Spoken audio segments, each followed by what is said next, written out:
What's going on, everybody? My name is Monatui, coach of the Tampa Bay Luxrays, and today I'm bringing you guys our PPL Division 1 Season 4 Week 4 Team Builder versus Kelly, aka Under the Radar, a very, very good friend of mine. Please check out his YouTube channel in the description below. He uploads very consistently. He does a lot of different types of videos.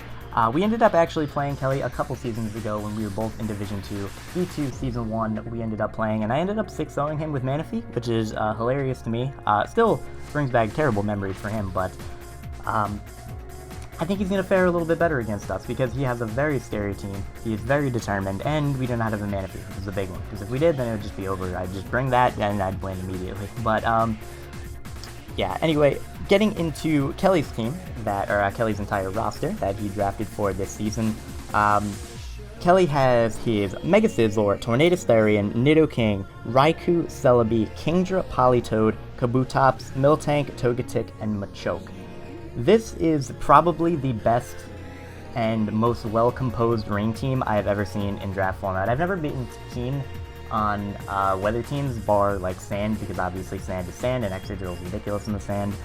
But Kelly did this extremely, extremely well, because he does not have to bring the rain if he does not want to. He has weather sweepers, but both of those sweepers, Kabutops and Kingdra, work very well outside of rain. He has Miltank with Sap Saber to absorb grass-type hits that his water types do not want to take. He has Mega Sizzler that functions very, very well in the rain as well as out of the rain. Obviously, there's Nidoking, Raikou, which are big problems. Celebi can be annoying, also benefited by the rain. Tornadus T gets 100% accurate hurricanes in the rain, of course. And yeah, like I said, this is just a very threatening rain team, but he does not have to bring the rain. He's brought teams that do not have Politoed, and he may even bring like a Water Absorb Politoed, although I think versus me he's going to bring rain just because it's kind of threatening, but like I said, he doesn't have to. He has totally good coverage for my team, and he has totally good mons that work against my team without the rain. But with that being said, let us go over our team of 6 that we will be bringing against Kelly that will hopefully be able to take on whatever team of 6 he decides to bring. So starting off, he's got a rain team, so this mon was kind of necessary. We are bringing Jellicent. We are bringing a physically defensive Jellicent with a little bit of Split F just to make sure I'm not too KO'd by Life Orb Nidoking's Earth Power, which is really nice. Leftovers was gonna, with the leftovers I'm not too KO'd as well. I was going to go Culver originally, but I wanted the leftovers, like I said, for that recovery, be able to take it a little bit better. We're running 3 attacks recover, and the reason for that is I couldn't afford to not get a move. If he's like a bulkier Dragon Dance Kingdra, I need Dazzling Gleam in order to hit it, because he could be something like a Gen 4 Rest Talk set, where he can just Dragon Dance up, take a burn, and then rest up later on. I really want that Dazzling Gleam to be able to hit that thing super effectively. I also have Scald, of course, because Scald is very spammable, hits pretty much everything on his team, bar Water Absorb Politoed. And Celebi can switch in because it can obviously take a Scald if it gets burnt as natural cure. And then we have Shadow Ball to hit the Celebi as well as just general stat for his team overall. He doesn't have great Ghost switch-ins. The only thing he could, his only Ghost immunity or Ghost resist is Miltank. And obviously that doesn't want to switch into a Scald, which is very, very nice. So this is our Jellicent. Not too much to go over, I don't think. It's relatively standard. With Water Absorb, I can take the water hits from Kingdra. I can take water hits from Kabutops. Obviously, they both get other stabs and other coverage to hit me. Like Kingdra has Outrage and Draco Meteor, but I can take those decently with this Jellicent.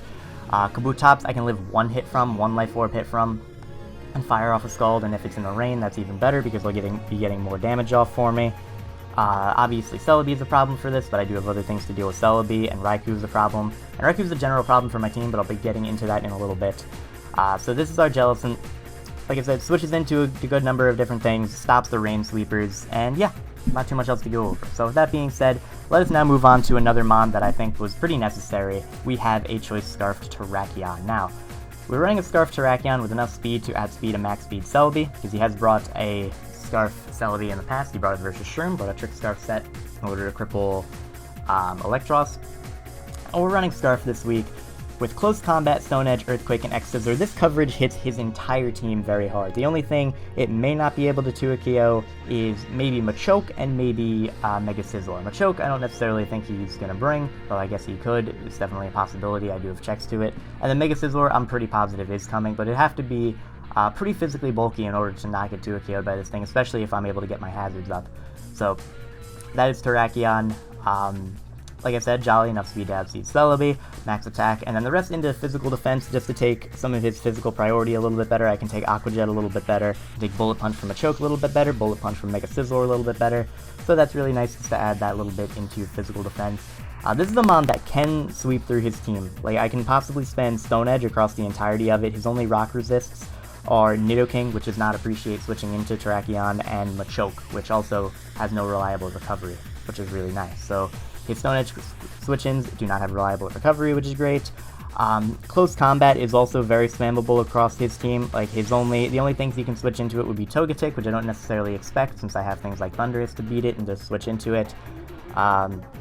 Tornti, which doesn't necessarily want to switch into it. I can possibly 2 KO it after rocks, as well as the, what am I going to say? The Nidoking, once again, which I do have Earthquake for, and once again, it doesn't want to switch into a close combat. It still takes like 40% or something like that. Earthquake was originally Rock Slide just because I didn't think I needed Earthquake. I didn't necessarily need to hit the Nidoking, but I did want to be able to hit that Nidoking. I don't have a lot of coverage for it.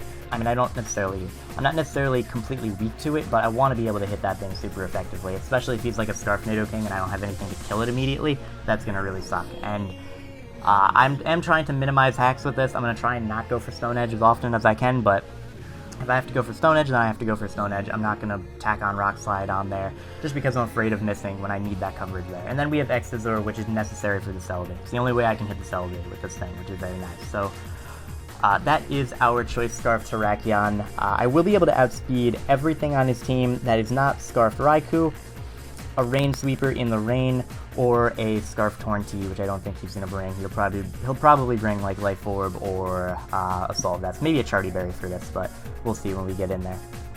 So that is our Terrakion. Like I said, can definitely clean up late game, or can definitely just wall break through his team because he does not have great switch-ins to this monster. Next up, we are going to be bringing our Mew, and this is going to be a little bit of a different Mew. We are bringing a more supportive Mew this time, with a lot of speed and max HP and a decent number of Spadef. With this amount of Spadef, I will be able to take hits from the Nidoking very well, can take hits from the Tornti pretty well.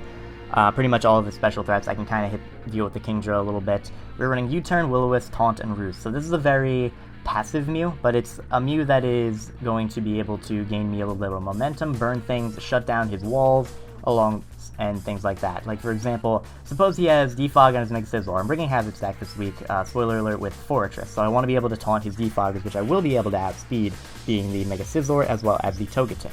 If he has something like Kabutops in, I can at least burn that. And the only thing on his team that doesn't mind being burnt is maybe like a Guts Machoke, if he decides to bring that, or his Celebi with Natural Cure, which I do have U-Turn for. Then I'll be able to get some nice damage off onto. Not a ton, but I will be able to get some decent damage off onto it. Also, this should be Jolly. My bad. So there's that. His team, like I said, just doesn't like taking burns. It does not like getting Will-O-Wisps. I could have brought like an offensive Mew, but it's very difficult to slap on like a setup move with a recovery move and then 2 moves that completely shat on his team. Regardless, I think this is going to do plenty of work for me regardless. It is very speedy. That is so I can outspeed things like Jolly, Kabutops, Kingdra. I outspeed Celebi unless it's running a ton of speed, or maybe a Choice Scarf.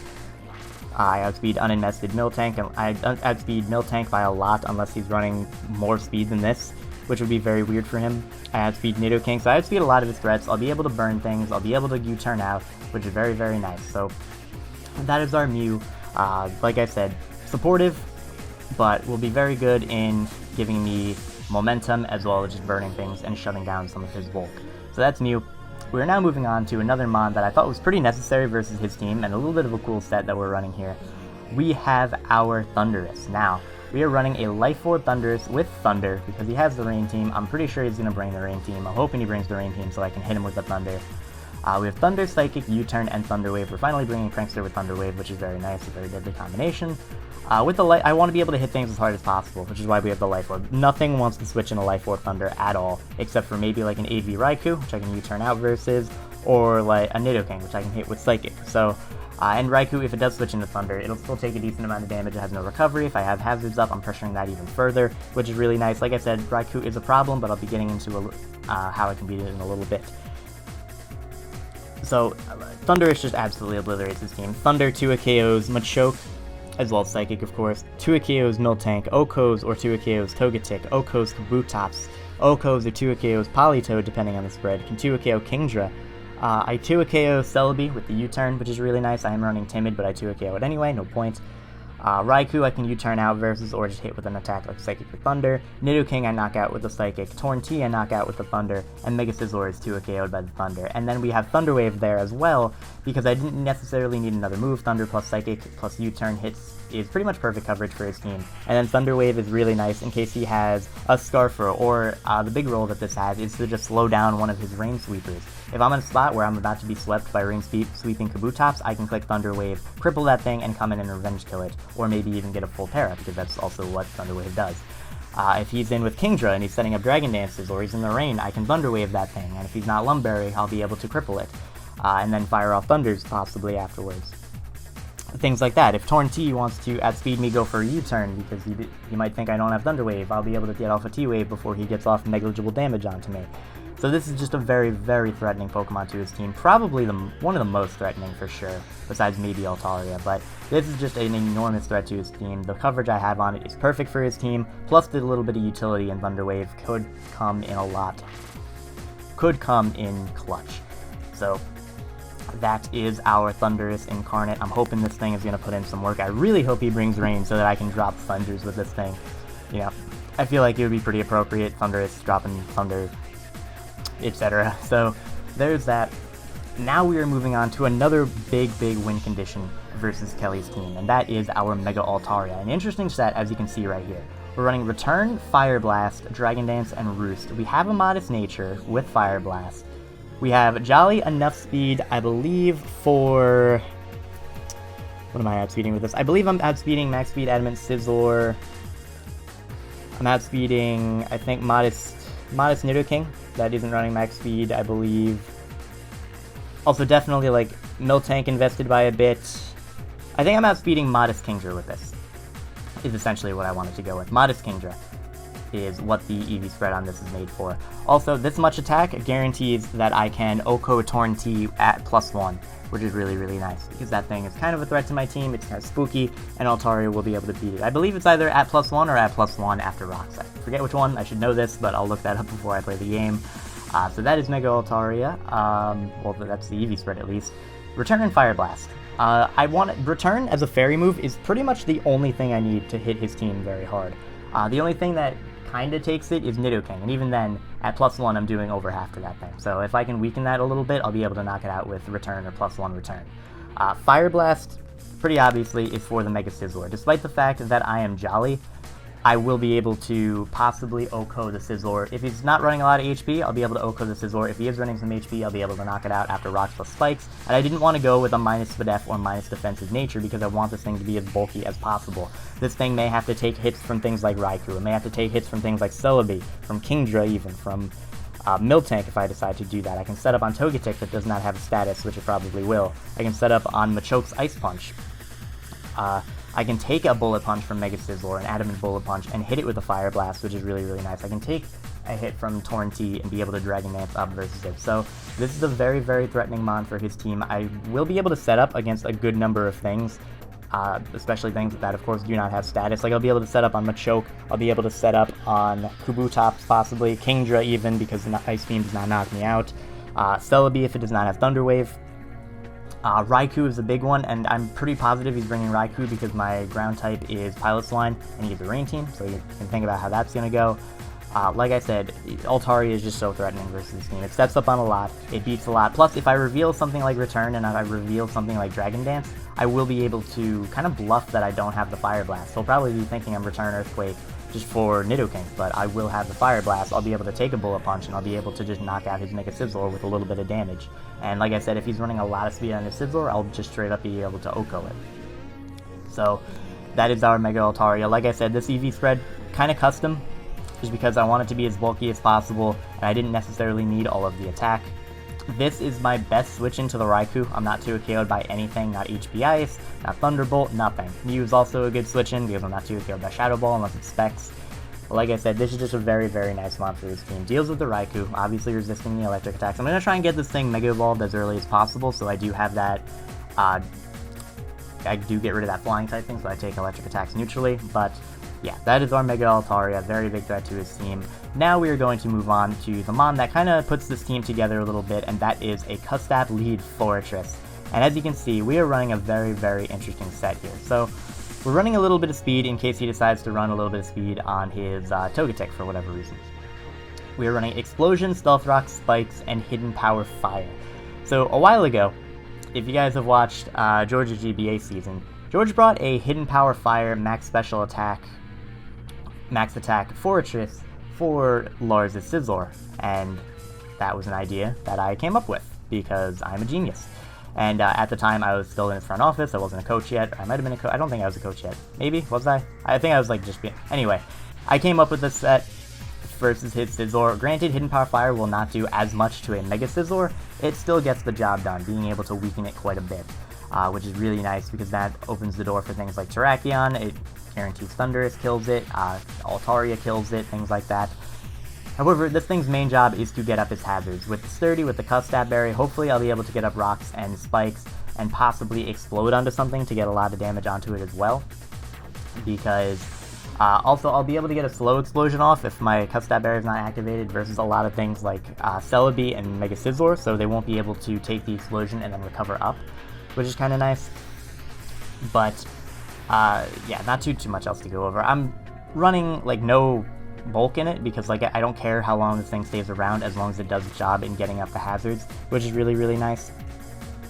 And yeah, I'm not going to go too much further into it. Like, I just need to get up my rocks, get up my spikes so that my team has an easier time dealing with his team. And this is part of the playstyle that I was looking to get back into, which is just hazard stack, bulky offense. I got Jellicent to take hits, Terrakion's not frail, Mew takes hits easily, Thundurus is not super frail, Altaria is bulky and hits very hard. Forretress for the hazard stack. This is the type of play that I was missing so far this season, and I'm glad to be getting back into it because this is my favorite style of play, and I will be able to do that hopefully easily versus Kelly. So that is the team we are bringing. I am pretty nervous for this match. He does have a very solid team. He has improved tremendously from last season. Season 1 of D2, he did really well, and then his first season in Division 1 did not go so well. He didn't like the team too much. He wasn't super comfortable with it. He just didn't enjoy playing, and now he's got a team that he is super happy using, a team that he is super comfortable with, and a team that he is very innovative with, and I have to be very careful of that because he has been building very intelligently and very well. But that is enough of that. Thank you guys very much for watching. Like I said, check out Kelly, check out Under the Radar in the description below, and have a nice day, everyone. I hope you're looking forward to the match.